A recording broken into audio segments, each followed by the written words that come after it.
Hello friends, आज हम discuss करने वाले हैं अर्धवार्षिक परीक्षा 2021-22 के 12वीं के व्यवसाय अध्ययन मतलब बिजनेस स्टडी के पेपर के ऑब्जेक्टिव टाइप के जो 32 नंबर के क्वेश्चन थे उनके आंसर्स के।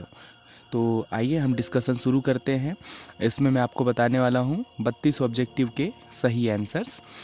तो शुरू करते हैं पहले नंबर प्रश्न से। सही विकल्प चुनकर लिखिए, ये था प्रश्न जिसमें पूछा गया था प्रबंध वही है जो प्रबंध का कार्य करता है। उक्त परिभाषा दी गई है। मतलब प्रश्न पूछना चाहता है कि ये परिभाषा जो है वो किसने दी है। प्रबंध की एक परिभाषा है जिसमें कहा गया है प्रबंध वही है जो प्रबंध का कार्य करता है। और 4 ऑप्शन है हमारे पास, किम्बाल एवं Kimball, Henry Fayol, Lewis Allen और पीटर एफ ड्रकर।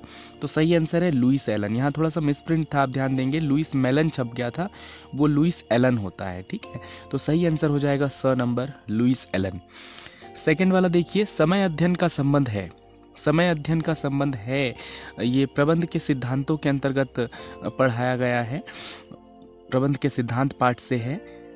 तो देखते हैं समय अध्ययन का संबंध किससे होता है। प्रयोगों का सिद्धांत, कार्यानुमान का सिद्धांत, प्रमापीकरण का सिद्धांत या फोरमैनशिप।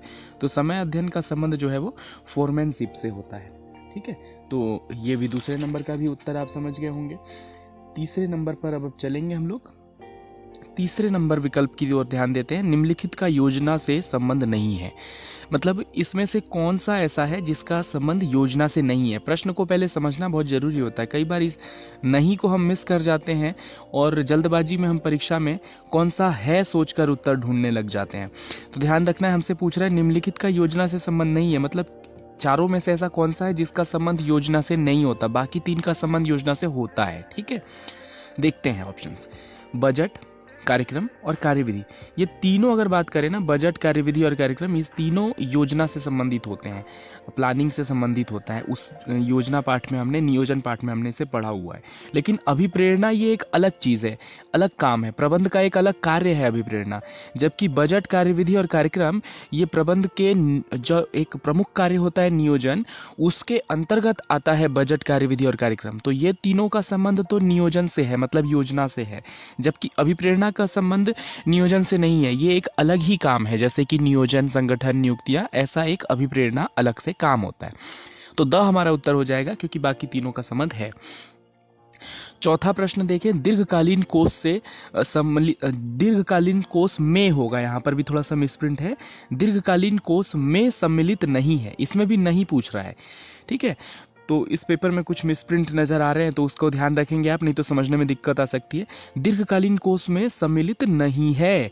क्या सम्मिलित नहीं है? दीर्घकालीन कोष क्या होता है? जो 1 वर्ष से अधिक अवधि के लिए, लंबी अवधि के लिए जो पूंजी, कैपिटल इकट्ठा करती है कंपनी, उसको दीर्घकालीन कोष कहते हैं। जैसे कि वो शेयर के माध्यम से हो, डिबेंचर के माध्यम से हो, या कोई लॉन्ग टर्म लोन बैंकों से लिया गया हो, तो वो सब दीर्घकालीन कोष के अंतर्गत आता है। समतांश अंश है तो ये दीर्घकालीन कोष से संबंधित है, दीर्घकालीन कोष में ये शामिल होता है, तो ये हमारा उत्तर नहीं है। पूर्वाधिकार अंश ये भी शामिल होता है दीर्घकालीन कोष में, तो ये भी हमारा उत्तर नहीं है। और दीर्घकालीन ऋण ये भी शामिल होता है। तो हमें बताना है कौन सा सम्मिलित नहीं है, तो लाभांश दीर्घकालीन कोष में सम्मिलित नहीं होता। पांचवा देखिए, निम्नलिखित में से कौन सा निर्देशन का तत्व नहीं है। निर्देशन ये प्रबंध का एक काम है, एक कार्य है, जैसे कि नियोजन, नियुक्तियां, संगठन, निर्देशन भी ऐसा ही एक काम है। तो हमें बोल रहा है कौन सा निर्देशन का तत्व नहीं है। देखो सब में इस पेपर में नहीं वाली चीज़ें पूछा है। क्या होता है, हम आमतौर पर बच्चे है वाले प्रश्न याद करके जाते हैं और वहाँ क्या बदल देता है, नहीं डाल देता है, और आप है सोचकर घर से जो रट के गए हो उसी से उत्तर करने लग जाते हो और गलत हो जाता है। आपका घर पर आकर ध्यान देते हैं कि अरे इसमें तो नहीं पूछा है, तो आप वहीं ध्यान दें। पूछ रहा है निम्नलिखित में से कौन सा निर्देशन का तत्व नहीं है, डायरेक्शन का तत्व नहीं है। अभिप्रेरणा निर्देशन के लिए जरूरी होता है, संप्रेषण निर्देशन के लिए जरूरी होता है। संप्रेषण मतलब कि संदेश वाहन जिसको कहते हैं, मतलब एक दूसरे तक सूचनाएं पहुंचाना। अगर सूचनाएं नहीं पहुंचेंगी तो निर्देशन होगा कैसे।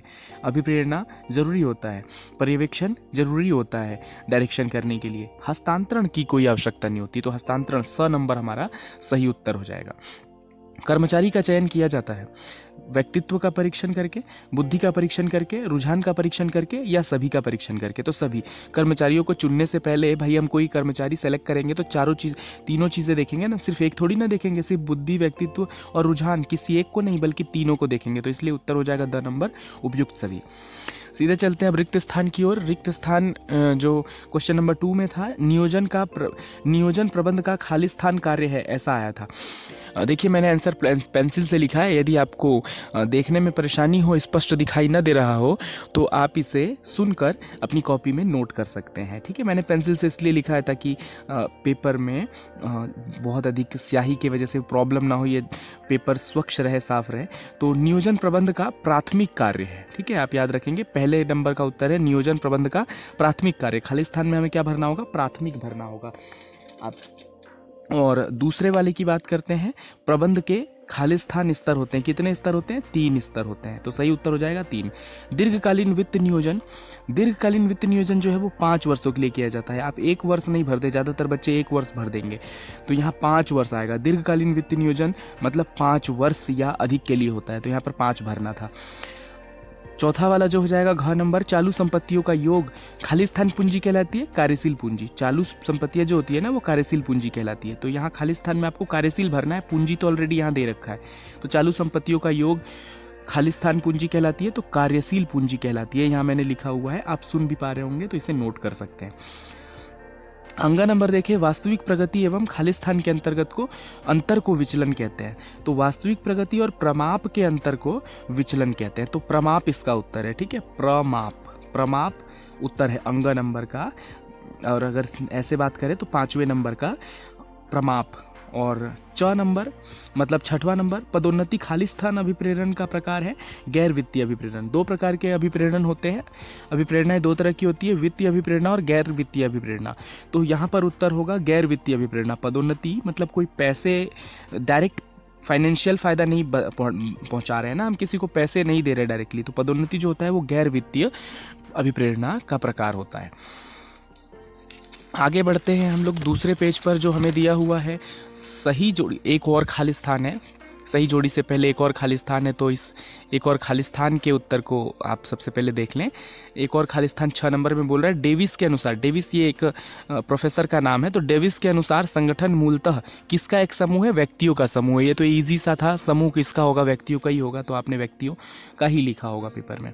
तो लास्ट वाले खाली स्थान का उत्तर हो जाएगा व्यक्तियों। सही जोड़ी देखिए, सही जोड़ी में जब आप मिलाएं तो एक बात ध्यान रखें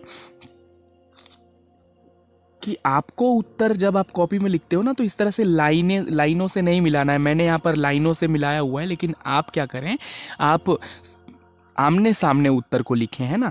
मैं वैसे तो लाइनें मैंने मिला रखा है, लेकिन फिर भी मैं सामने लिख दे रहा हूँ।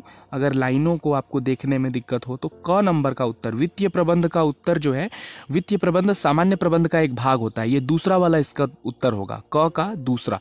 तो मैं यहाँ साइड में लिख भी दे रहा हूँ, क का दूसरा उत्तर हो जाएगा। और ख की बात करते हैं, ख का उत्तर क्या हो जाएगा? तो ख कह रहा है ना लाभ न हानि, ऐसी स्थिति को सम विच्छेद बिंदु कहते हैं। 5वां उत्तर सही हो जाएगा। ख का उत्तर हो जाएगा 5वां। ना लाभ हो ना हानि हो तो उसे सम विच्छेद बिंदु कहते हैं। विच्छेद लिखा हुआ है, यहाँ विच्छेद होगा।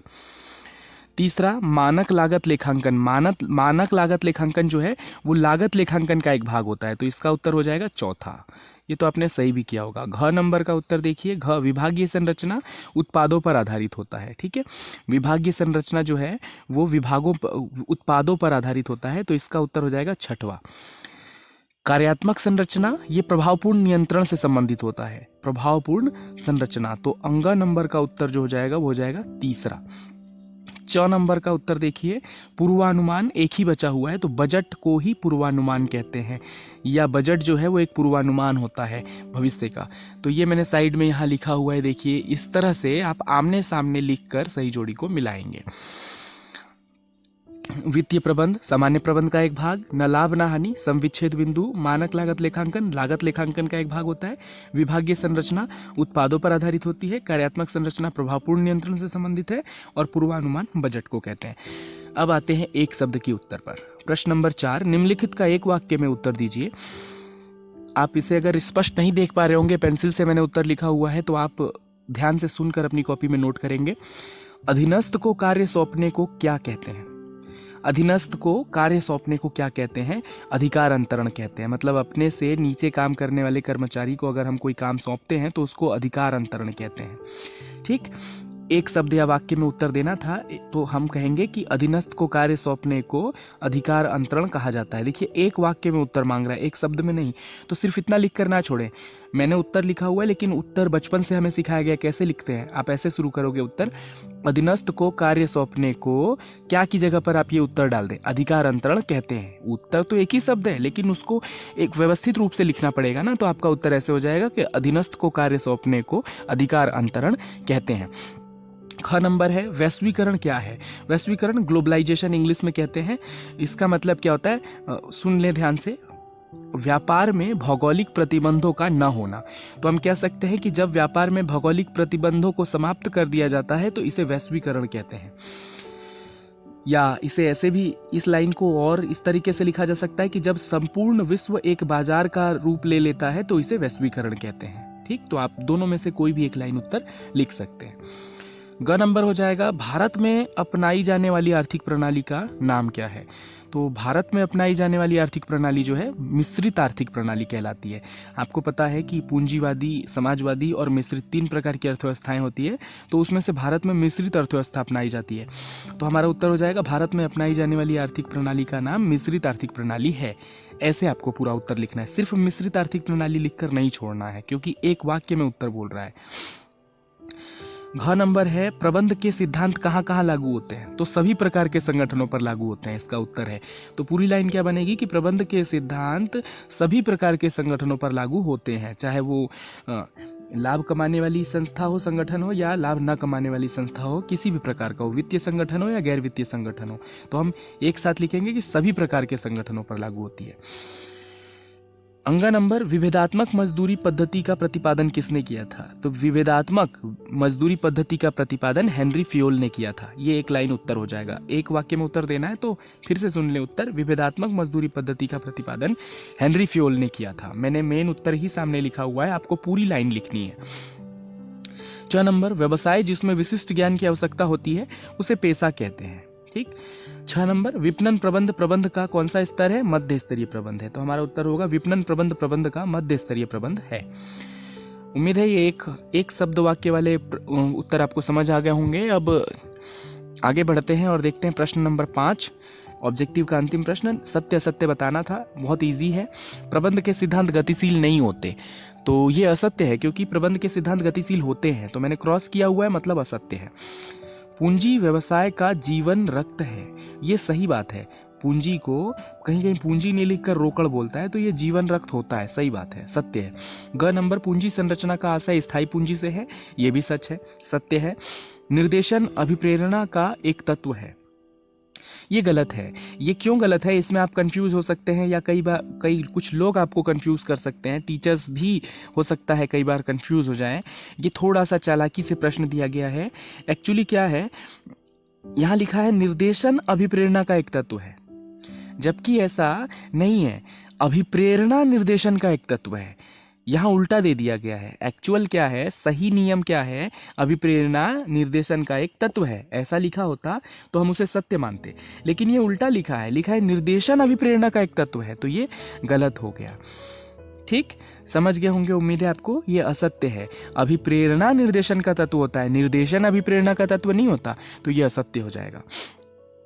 निर्देशन सदैव परिणाम से संबंधित होता है, ये सत्य है। निर्देशन परिणामों के लिए ही तो किया जाता है, तो इसलिए ये सत्य है। नियंत्रण द्वारा अनुशासन की स्थापना होती है, हाँ सही बात है। ये तो इजी है, आप कोई व्यवसाय अध्ययन नहीं पढ़ता वो भी इसका उत्तर दे पाएगा कि अगर आपको अनुशासन बनाना है तो कंट्रोल करना पड़ेगा, तो नियंत्रण द्वारा अनुशासन की स्थापना होती है, ये सत्य है।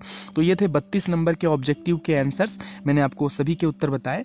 अगर आपको नीचे के किसी थ्योरिकल प्रश्न में किसी प्रश्न के उत्तर को ढूंढने में दिक्कत आ रहा हो, नहीं मिल रहा हो, या उसका उत्तर बहुत कठिन लग रहा हो, तो क्वेश्चन नंबर के साथ आप कमेंट बॉक्स में कमेंट कर सकते हैं कि इस क्वेश्चन का उत्तर चाहिए, तो मैं सरल भाषा में आपको उसका उत्तर अवेलेबल करा दूंगा, पीडीएफ में भी और वीडियो रूप में भी। तो उम्मीद है आपको ये वीडियो पसंद आया होगा। अगर ये वीडियो आपको यूज़फुल लगा है और आपके काम का है, तो इसे आप ज़रूर शेयर करिए अपने और स्टूडेंट्स के साथ। सिर्फ अपने तक ना रखें, अच्छी चीज़ों को बांटने से आपको उसका फ़ायदा मिलता है। और वैसे भी कहा जाता है कि ज्ञान बांटने से बढ़ता है, कम नहीं होता। तो आप ईमानदार बनिए, और अगर वीडियो यूज़फुल लगा तो ज़रूर लाइक करिए, और अपनी परेशानियाँ, अपने जिस क्वेश्चन में आपको डिफ़िकल्टी लगी हो उसको कमेंट भी करिए और शेयर कर दीजिए वीडियो को।